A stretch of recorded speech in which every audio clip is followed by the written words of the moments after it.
आज आपण ऐकणार आहोत रत्नाकर मतकरी यांची एक विलक्षण गूढ आणि थरारक कथा. या कथेवर आधारित घाबरायचं नाही हे नाटक दिग्दर्शक विजय केंकरे यांनी रंगभूमीवर आणलं होतं आणि त्याला प्रेक्षकांचा उत्तम प्रतिसाद मिळाला होता.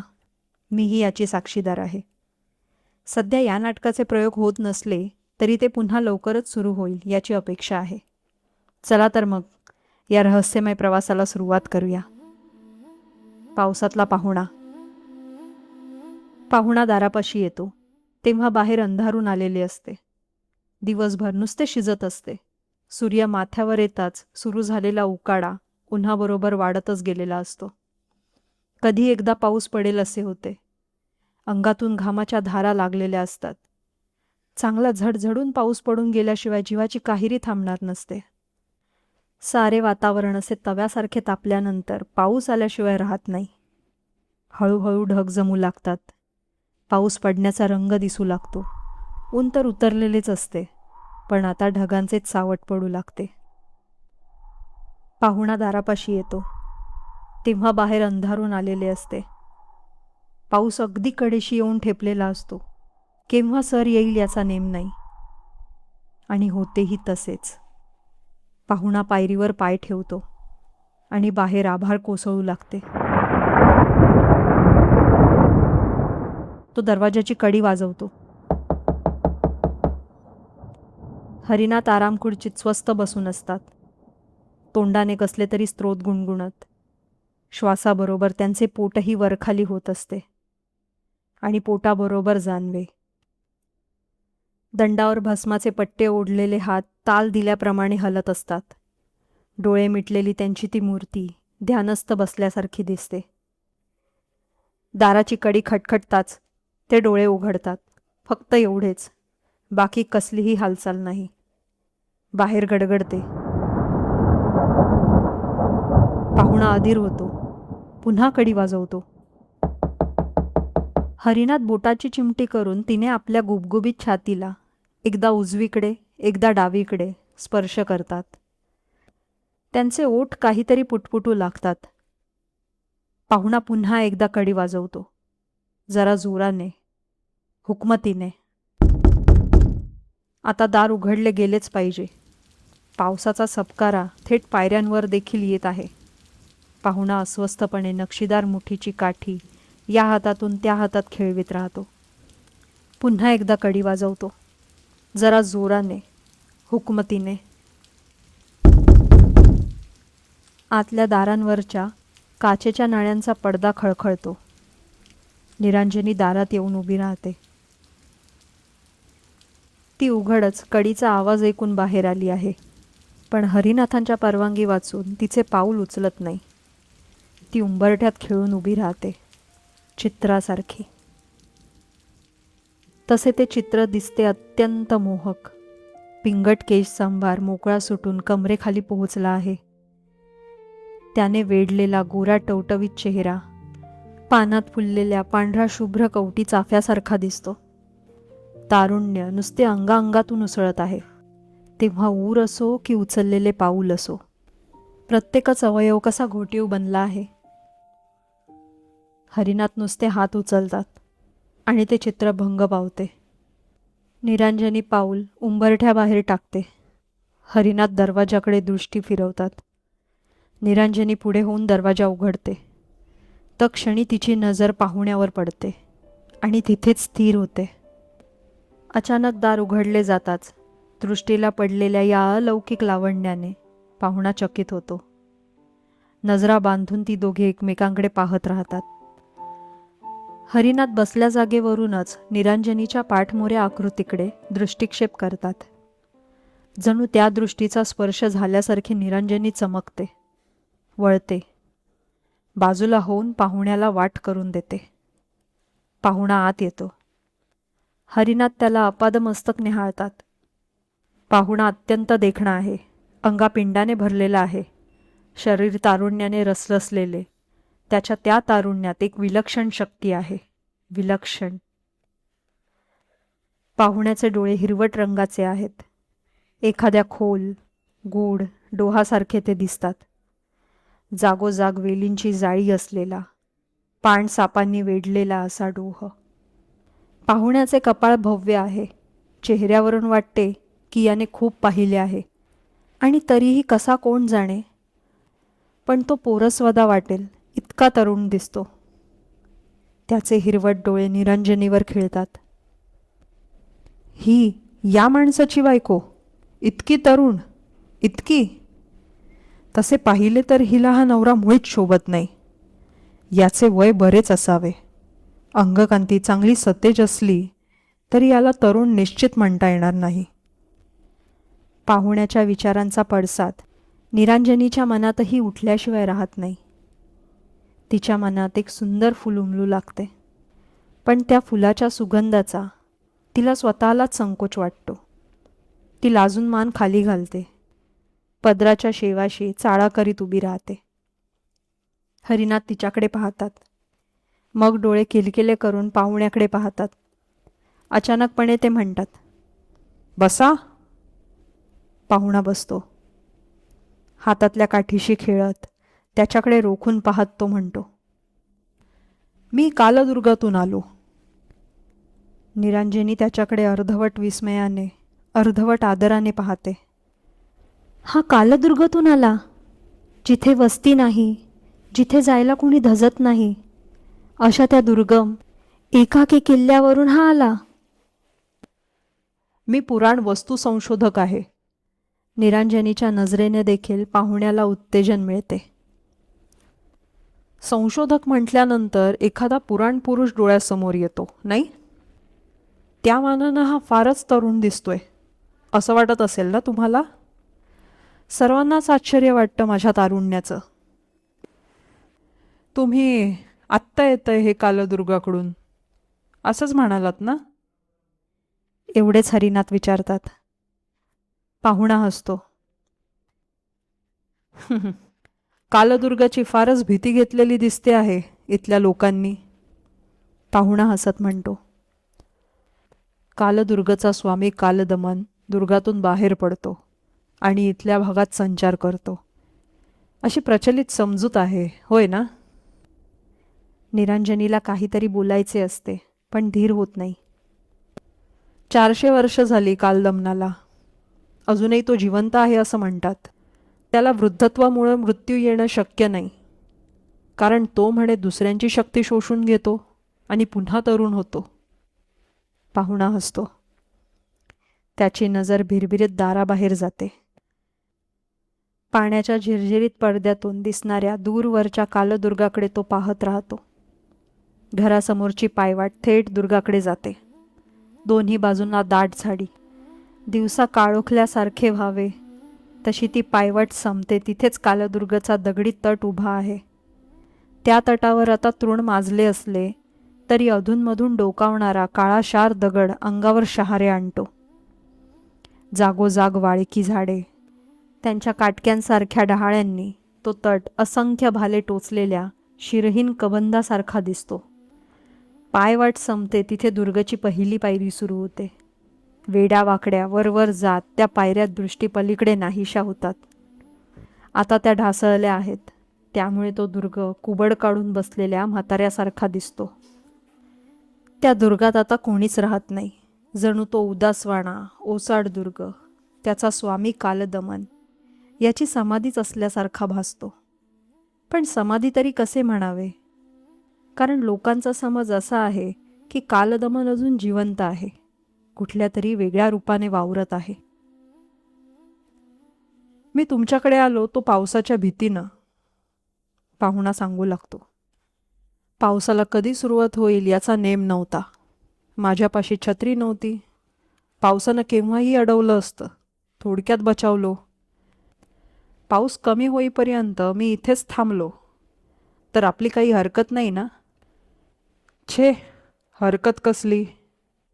हरिनाथ म्हणतात. खुशाल थांबा, गप्पा मारा. पुन्हा एकदा पाहुण्याची नजर निरांजनीवर फिरू लागते. इतकी सुरेख कांती, हा गुलाबी वर्ण, हे सुंदर फूल इथे रानात कशाला उगवले?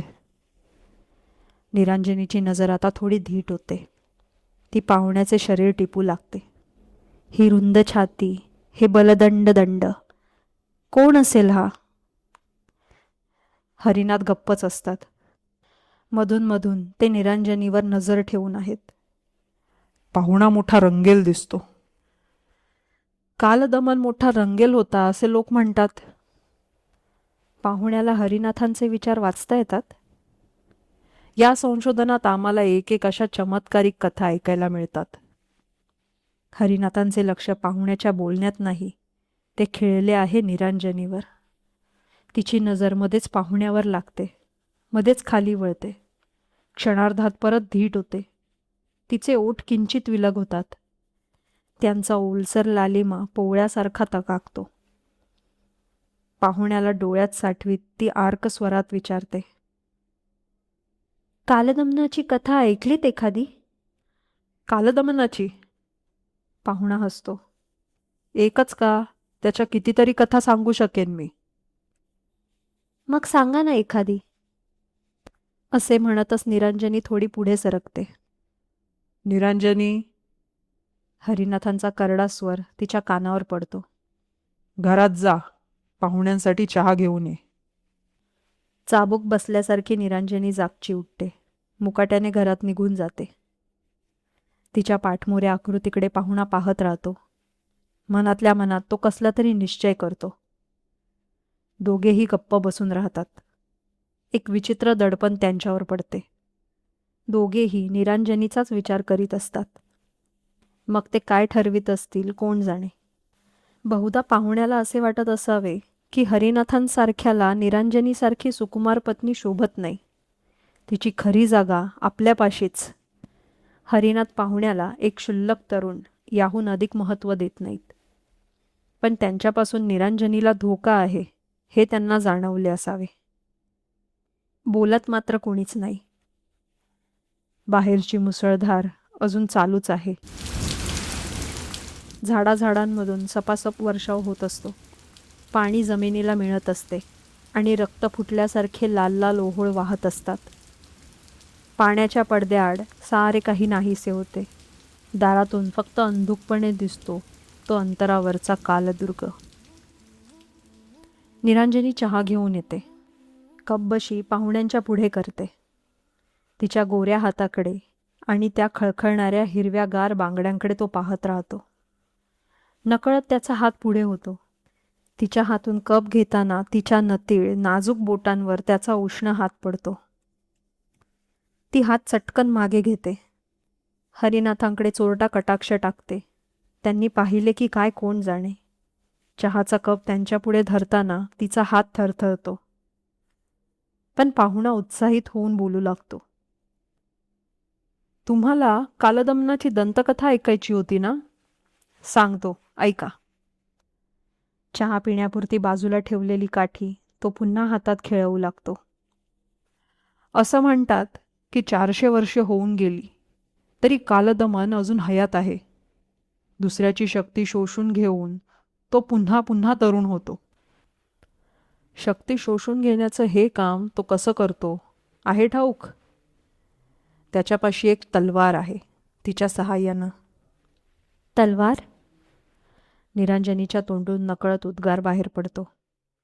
होय, अर्थात तो जर आजही वावरत असेल तर त्याला ही तलवार घेऊन फिरणं शक्यच नाही. आता त्याच्याकडे ही तलवार दुसऱ्या एखाद्या स्वरूपात असली पाहिजे. कोणीच काही बोलत नाही. क्षणभराने पाहुणाच पुढे सांगू लागतो. एकदा म्हणे कालदमन एका वृद्ध सरदाराच्या घरी मेजवानीसाठी गेला. एवढ्या मोठ्या दुर्गाचा स्वामी आपल्या घरी पायधूळ झाडायला आला म्हणून सरदाराला अतिशय आनंद झाला. सांगता सांगता पाहुणा रंगत जातो. हातवारे करताना हातातली काठी खुर्चीच्या आधाराने उभी करून ठेवतो. भान हरपून निरंजनी ऐकू लागते. हरिनाथही आता अधिक मोकळेपणाने पाहुण्याच्या कथेत रस घेतात. हळूहळू काळ मागे जातो. घोड्यांच्या टापा अगदी कानाशी येऊ लागतात. धुळीचे लोट उठतात. जीवाच्या आकांताने दौडत घोडे सरदार श्रीमणींच्या घडीशी येऊन ठाकतात. गडीच्या प्रचंड पतिळी, दरवाजाजवळचे अवाढव्य लाकडी चक्र फिरवले जाते. खंदकावर पूल पडतो. घोडे दाराशी येऊन ठेपतात. दरवाजा सावकाश उघडतो. गडीमध्ये वर्दी जाते. स्वतः सरदार खाली उतरून घोडेस्वाराला सामोरे जातात. पहिलाच कृष्णवर्णी वारू पुढचे खूर हवेत उडवून जागच्या जागी थांबतो. संपूर्ण काळा, उंची पोशाख केलेला एक भव्य पुरुष त्या घोड्यावरून उतरतो. गवाक्षातून कुजबूज होते. कालदमन. गवाक्षातून चोरून पाहणाऱ्या 2 डोळ्यांच्या कमळपाकळीसारख्या पापण्या थरथरतात. मग लाजून नजर चुकवितात. पण त्या क्षणार्धात नजरभेट झालेलीच असते. सरदारांची तरुण पत्नी, किती तरुण, जाईच्या फुलाहून, पहाटेच्या कमळाहून अधिक तरुण. ती तर स्वतःला हरवून बसते. कालदमन. आजवर जे नाव नुसते ऐकत आले, त्याचा स्वामी हा प्रत्यक्ष समोर उभा. त्या नावाहूनही कितीतरी अधिक देखणा, अधिक सामर्थ्यशाली. ते विशाल गूढ डोळे, ती भरदार छाती, ते पृष्ठबाहू, कमरेला लटकणारी ती विरोचित तलवार. ती त्याचे रूप डोळ्यात साठवून घेत राहते. त्याच्या बाहूत हरवून जाणाऱ्या नुसत्या कल्पनेनेच तिचे अवघे शरीर फुलून निघते. कालदमन तलवारीचे म्यान हलकेच थोपटतो. ही चंद्रकोर या सरदाराच्या वळचणीत कुठं अडकली? तिची खरी जागा तर कालदुर्गच्या रंगमहालातच. कालदमनचा काहीतरी निश्चय ठरतो. आज पुन्हा एकदा या तलवारीचा उपयोग. जीवाचं पाणी करून मिळवलेली कष्टसाध्य गूढविद्या. जगातल्या साऱ्या दृष्टशक्तींना आवाहन करायचं सामर्थ्य ते माझ्यापाशी आहे. याची जगाला कल्पनाही नाही. कुणाला संशय जरी आला तरी या जगातून उठण्याची पाळी. पण कुणालाही माहीत नसताना अशी विद्या अवगत असणं, यात केवढं सौख्य आहे. या विद्येच्या सहाय्यानं सरदारांच्या केवळ जीवाचा कलिजाच नव्हे, तर त्यांचा जीवही. आणि मग नवतारुण्य, नवसुख, वैभव, अमर्याद, आमरण नव्हे, कारण मरणच अशक्य. सुखामागून सुखच, तारुण्याच्या मागून तारुण्यच, काळावर विजय. तो मिळविणाऱ्या नररत्नालाच या सौंदर्याचा उपभोग घेण्याचा अधिकार आहे. दुसऱ्याला नाही, दुसऱ्या कोणालाच नाही. मेजवानीचा जंगी बेत, सुवर्णपात्रे, त्यात भरून उतू जाणारी, नुसत्या सुवासाने तृप्त करणारी पक्वान्ने, झळझळणारे रत्नदीप, घाई गडबडीने पंक्तीतून ये जा करणारे दासदासी. पण कमलदमनाचे लक्ष या कशातच नाही. त्याची ही बेचैनी वाढतच आहे. आग्रहाने मद्याचा प्याला पुढे करताना हाताला तिच्या बोटांचा ओझरता स्पर्श होतो आणि त्याची भूक अनावर होते. त्याच्या सबंध शरीराला आतून बेबंद धडका मारत राहते. मेजवानी संपताच तो सरदारांचा निरोप घेण्यासाठी त्यांच्या स्वतंत्र दालनात जातो. रक्तासारख्या लाल मखमलीने सबंध दालन सजविले आहे. मद्य थोडे प्रमाणाबाहेर झाल्यामुळे सुस्त होऊन सरदार तिथल्याच एका लाल मंचकावर विसावले आहेत. ते डोळे उघडतात तर त्यांच्या समोर उभा त्यांचा मेहुणा, कालदमन, दोन्ही हातांवर तलवार झेलून. घ्या ही, आपल्याला नजर करीत आहे. आजच्या आपल्या मेजवानी प्रित्यर्थ ही माझी लहानशी प्रेमाची भेट आहे असं समजा आणि कृपा करून तिचा स्वीकार करा. मद्याने जड झालेल्या जिभेने सरदार म्हणतात, वाह वाह कालदमन, आम्ही हा स्वतःचा गौरव समजतो. त्यांच्या हातातून ती तलवार घेऊन सरदार त्यांना कसाबसा निरोप देतात. पुन्हा मंचकावर पसरून अर्ध्या मिटलेल्या डोळ्यांनी ती तलवार निहाळतात. तलवारीच्या मुठीवर फुत्कार करणाऱ्या सापाचे मस्तक कोरलेले आहे. त्यांच्या डोळ्यांच्या जागी 2 लालबुंद माणके बसवलेली आहेत. त्या चमकणाऱ्या माणकांकडे पाहता पाहता सरदार एका तांबड्या लाल गुंगीत स्वतःला विसरून जातात. याच वेळी खंदकावर पूल पडलेला असतो. कृष्णवर्णी वारू गडीबाहेर पडता पडता त्याच्यावरचा स्वार मागे वळून पाहतो. एका पालवीसारखा तांबूस हात गवाक्षातून हलून निरोप देत असतो पुन्हा परत येण्यासाठी. गोष्टीत हरवलेली निरांजनी भान न राहून विचारते, मग पुढं काय झालं? मद्याच्या नशेत गुंगलेल्या सरदारांना मध्यरात्री अचानक जाग आली. पाहुणा पुढे सांगू लागतो. जाग येताच त्यांना प्रथम आठवण झाली ती कालदमनानं नजर केलेल्या तलवारीची. अभिमानाची, उत्साहाची एक लहर त्यांच्या अंगातून गेली. त्यांनी सहज हात लांबविला आणि जवळच पडलेली तलवार उचलली, नजरेसमोर धरली. पाहुण्याने खुर्चीच्या आधाराने उभी करून ठेवलेली काठी कशी कोण जाणे एकदम खाली पडते. घरंगळत निरांजनीच्या पायाशी येते. निरांजनी ती उचलते, न्याहाळते. काठीची मूठ विलक्षण आकर्षक आहे. न राहून निरांजनी उद्गारते, किती सुंदर आहे ही. मला फार उपयोग होतो त्या काठीचा, पाहुणा हसून म्हणतो. हे दुर्ग, डोंगर चढाय उतरायचे म्हणजे हातात काठी हवीच. तरी पण तुम्हाला आवडली असेल तर घ्या, तुमच्या यजमानांसाठी. निरांजनी ती काठी हरिनाथांसमोर धरते. ठेवू का हो? आवडली तुम्हाला? क्षणभर हरिनाथ काहीच बोलत नाहीत. तसा पाहुणा अधिकच आग्रहाने म्हणतो, राहू द्या हो, तशी काही ती फारशी मौल्यवान नाही, साधीच आहे. हरिनाथ मान डोलावून म्हणतात, आभार. आणि निरांजनीने पुढे केलेली काठी हातात घेतात. तिची मूठ न्याहाळतात. तुमची गोष्ट अर्धीच राहिली. लहान मुलीच्या उत्सुकतेने निरांजनी पुन्हा गोष्टीचा धागा जुळवून देते. सरदार श्रीमणींनी तलवार उचलून हातात धरली.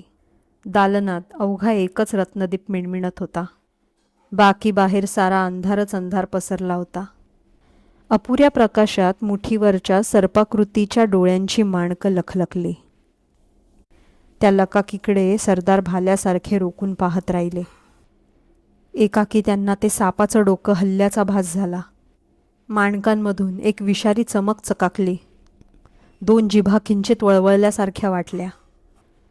हा मद्याचा अंमल असेल, अशा कल्पनेने सरदारांनी डोळे गच्च मिटून घेतले. या भयाण बेहोशीतून जाग यावी म्हणून मस्तक जोरजोराने हलवलं. पुन्हा डोळे उघडले आणि पुन्हा ते लहानसं तिकोनी डोकं हललं.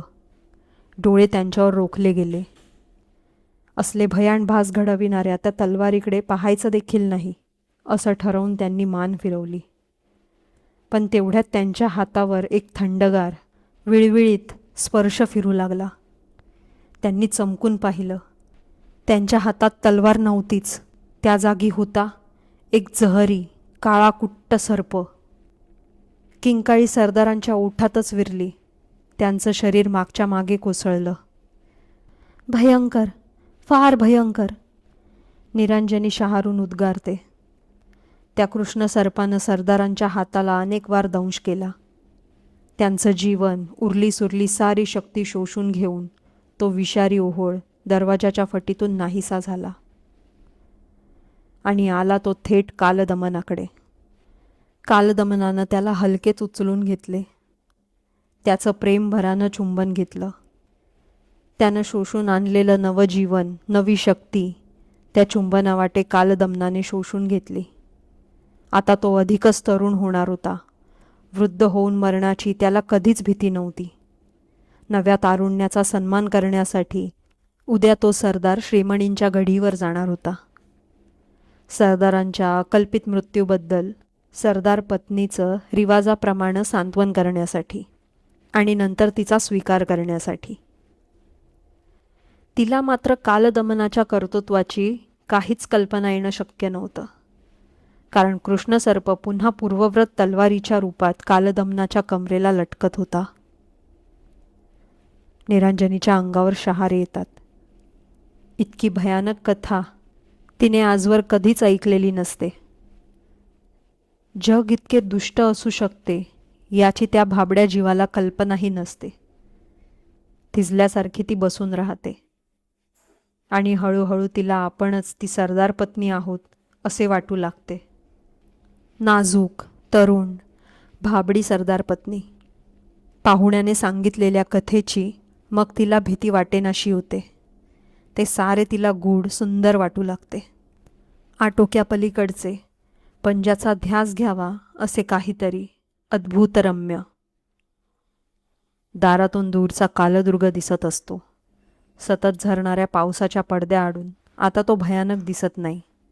त्याची दगडी भव्यता आता अत्यंत सौम्य झालेली आहे. एखाद्या सुंदर स्वप्नासारखा तो डौलदार दिसतो. हाताशी आहे असे वाटणारा, पण तरीही दूर. निरांजनीच्या मनाचे बांध हळूहळू फुटू लागतात. वारा पावसातून भिरभिरत असतो. मातीतून उन्मादक गंध दरवळत असतो. हा पाऊस, हा गंध आणि हा पाहुणा. भरदार देहाचा, डोहासारख्या गोड डोळ्यांचा हा तरुण पाहुणा. अशा भिजलेल्या संध्याकाळी याच्या बळकट बाहूंमध्ये हरवून जाण्यात केवढं परमसौख्य असेल. निरांजनी मग निरांजनी राहतच नाही. तिचा कण अनकण पावसाची वाट पाहणाऱ्या मातीसारखा अधीर होऊन जातो, जीवाच्या एका प्रचंड ओघात मिसळून जाण्यासाठी. ती सारे विसरू लागते. त्या छोट्या अंधाऱ्या घरातून बाहेर पडावे आणि सरळ पाहुण्याने उभ्या केलेल्या त्या स्वप्नभूमीत यावे असा ध्यास तिला लागतो. मन समोर दिसणाऱ्या स्वप्नमंदिराची वाट चालू लागते. ती या समाधीत असताना किती वेळ निघून जातो कुणास ठाऊक. पाहुण्याच्या शब्दांनी ती भानावर येते. मी निघतो आता. हां? एकदम काही न समजून ती विचारते. मी निघतो आता, पाहुणा मृदूपणे सांगतो. किती वेळ थांबणार? हा पाऊस कदाचित रात्रभर देखील चालू राहील. हा निघाला. निरांजनीला खुळावल्यासारखे होते. असा कसा हा एकाकी निघाला? सगळी स्वप्न अर्धवटच सोडून का चालला? आणि जीवाला चटका लावून असं लगोलग जायचं असेल तर आला तरी कशाला? नाही, यानं लगेच जाता कामा नये. गेलाच तर निदान परत तरी यायला हवं. माझं स्वप्न पूर्ण करायला हवं. तिला एक कल्पना सुचते. भिजत कसे जाल? ती म्हणते. छत्री तरी घेऊन जा. उद्या परत आणून द्या म्हणजे झालं. परवानगी दाखल ती हरिनाथांकडे पाहते. ते मान डोलावतात. ती छत्री देते. पाहुणा अर्थपूर्ण हसतो. निरांजनीची सूचना त्याच्या चांगलीच लक्षात येते. तो तिच्याकडे सस्मित पाहून म्हणतो, मी नक्की येईन उद्या. थोडे थांबून म्हणतो, ही परत करायला?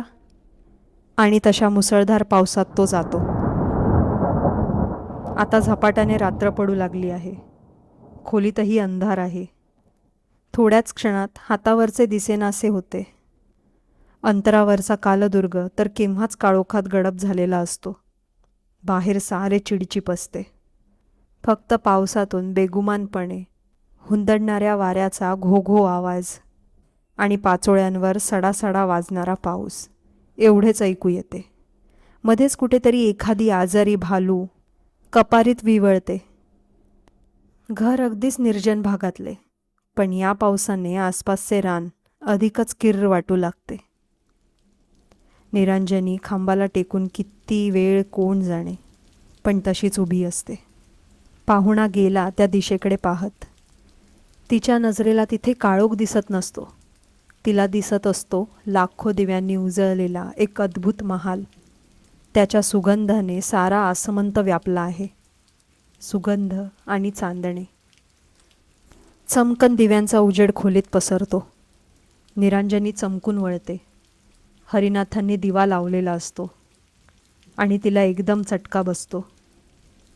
इतका वेळ हरिनाथांची नजर आपल्यावरच खिळली होती हे तिला जाणवते. त्या नजरेतून नुसता अंगार बरसत असतो. निरांजनी जागच्या जागी थिजून उभी राहते. हरिनाथ तिच्या जवळ येतात. तिच्यावर नजर रोखून नुसते पाहत राहतात. निरांजनीच्या जीवाचे पाणी पाणी होते. ती घरात जाऊ पाहते.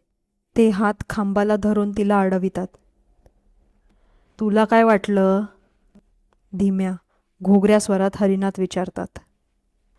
तुझ्या डोक्यात काय चाललंय हे मला कळत नाही. निरांजनीला त्यांची नजर असह्य होते. ती मान फिरवते. हरिनाथ दोन्ही हातांनी तिचा चेहरा धरून वळवितात. मला फसवू शकणार नाहीस तू, समजलीस? कसले घाणेरडे विचार येतात तुझ्या डोक्यात. स्वतःच्या नवऱ्याला टाकून त्या परक्या पुरुषाचा हात धरून पळून जाण्याचे, होय ना? नाही, नाही, निरांजनी चित्कारते. मला जाऊ दे, सोडा मला, सोडा. बाहेर गडगडते. पावसाची आणखी एक झड येते. सोडू? असा तासा सोडणार नाही मी तुला, चांगली अद्दल घडवल्याशिवाय. हरिनाथ जवळच पडलेली काठी उचलतात. पाहुण्याने दिलेली काठी. आई ग! पुढची कल्पना येऊन निरांजनी किंचाळते. का? आवडत नाही ही काठी? अगं, त्यानंच ती दिली आहे ना तुला, भेट म्हणून. काठी नाचवीत हरिनाथ पुढे होतात. निरांजनी किंचाळत दरवाजापाशी धाव घेते. पण हरिनाथ चपळाई करून पुढे झेप घेतात आणि दरवाजा लावून टाकतात. निरांजनी कोपऱ्यात थरथरत उभी राहते. हरिनाथ तिच्या अगदी निकट उभे आहेत. त्यांची भीमकाय मूर्ती तिला एखाद्या प्रचंड राक्षसासारखी भासते. समोरच्या भिंतीवर त्यांची अवाढव्य सावली तिच्या सावलीला गिळू पाहत असते. पळून जात होतीस, आता कुठं जाशील? बोल. आता का गप्प बसलीस? बोल, कोण येणार आहे तुला सोडवायला आता? मगाचा तो तुझा यार? हरिनाथ आवेशाने काठी उगारतात. निरांजनी किंचाळते. किंचाळते ती प्रथम माराच्या भीतीनेच. पण तिची ती किंकाळी लांबतच जाते. मारापेक्षाही कितीतरी पट प्रचंड अशा भयाने गोठून तिचा जणू पुतळा होतो. कारण हरिनाथ ज्या क्षणी हातातली काठी उगारतात त्याच क्षणी बंद दरवाजातल्या फटीतून एक काळाभोर सर्प वळवळत आत सरकत असतो. हरिनाथ हातातली काठी बाजूला टाकतात. प्रचंड प्रेमाने त्या सर्पाला उचलून घेतात. त्याचे डोके मायेने थोपटतात. मग त्याला उठाशी नेतात. सारा जोर एकवटून त्याच्या मुखाचे चुंबन घेतात. त्याने आणलेली सारी शक्ती, तारुण्य, एक नवे जीवन शोषून घेतात. शुद्ध हरपता हरपता निरांजनीच्या विस्फारलेल्या डोळ्यांना एवढेच दिसते की तो कृष्ण सर्प पुन्हा अचेतन होत होत एक साधा छत्रीचा दांडा बनू लागला आहे. मघा तिनेच पाहुण्याला दिलेल्या हरिनाथांच्या छत्रीचा दांडा.